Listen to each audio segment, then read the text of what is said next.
right from his childhood, Shiva has so fired him up. And just some 25 kilometers away, there's a famous Shiva temple. And he feels Shiva is calling him. But his life is not his own, he cannot make the trip. Any number of times he presented his case to the landlord, just 1 day trip. I will go to the temple and come back. Landlord always said, today there is weeding, day after tomorrow there is fertilizing, day after tomorrow there is some other work, you have to till the land. Now, 1 day you can't waste, what do you think? As it is, you're a useless fellow. 1 day you want to waste in a life. Any number of times presented the case. This started building up with a name. He wants to see Shiva. This time he went and stood in front of the landlord with a different kind of dignity that a bonded labor never knows, not supposed to have. And the landlord started off, "You idiot, last time your mother was sick, before that your sister was getting married, before that your grandmother died 3 times over. Now you want to go to the temple, nothing doing." He said, "I'll do all the work today, tomorrow, just a day trip, I will go and come."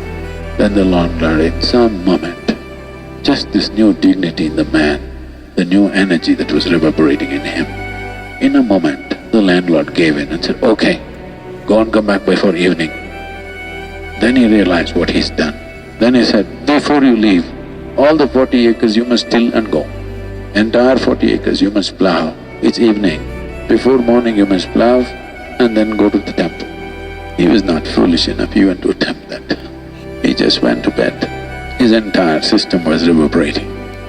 He knew he will go to the temple no matter what's the consequence. A new kind of energy has been reverberating through his entire body. Morning before he woke up, there was a big commotion in the village. What is it? Entire 40 acres was plowed. And he came out and looked, he couldn't believe it. The landlord was standing with his mouth open. Landlord's wife and children started coming and falling at this man's feet, whose name we do not know. Generally he is referred to as the tiller. He couldn't believe this. Then he knew, he always thought, by appealing to Shiva, he can move the laws of nature, he can bend the laws of nature. But the laws of men are so cruel that you can never bend them. But here, the laws of men and gods and nature all bent. Suddenly people came, put silver coins in his hand. Somebody put a food hamper in his hand, somebody gave him a stick and said, "He's gone to the temple, he's a chosen one." Shiva himself has come and plowed 40 acres of land. He went to the temple with great joy in his heart. But having lived the life of an outcast, he's not forgotten that he cannot cross the threshold of the temple. He stood there. Of course they wouldn't let him into the temple. He knew they're not going to bend the rules and all he wants to do is just see it once. The big Nandi which was sitting in his way, the Nandi moved to one side. And later on people called him Nandanar, became a famous sage. Nobody ever knew his name because he's just known as a tiller. But his entire life is just this one thing. You cannot even call him a devotee, just intrigued, unwilling to let go of the intrigue. The problem with most logical minds is something intrigues you, then you give a stupid explanation to it and you kill it right there. Most minds are incapable of living with intrigue. They want a stupid answer to it today and they'll come to a conclusion tonight before they go to bed. Oh, this is like this, that is like that. Every idiot on the planet thinks he's a scientist because they read some textbook in the school. The stupid textbook is no more relevant.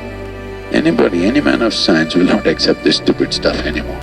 There is so much here. There is so much everywhere. Unanswered. You don't have the intelligence or the means to answer these questions. Just remain with that. That is a sincere human being. One who knows that he doesn't know the answers is a sincere human being. One who finds a silly logical answer is a foolish human being. But he thinks he's smart. This is all that's needed. You just have to walk with this intrigue. If you have devotion in your heart, fantastic. If you don't have devotion in your heart, your mind bothers you. Just maintain the intrigue. That's all it takes.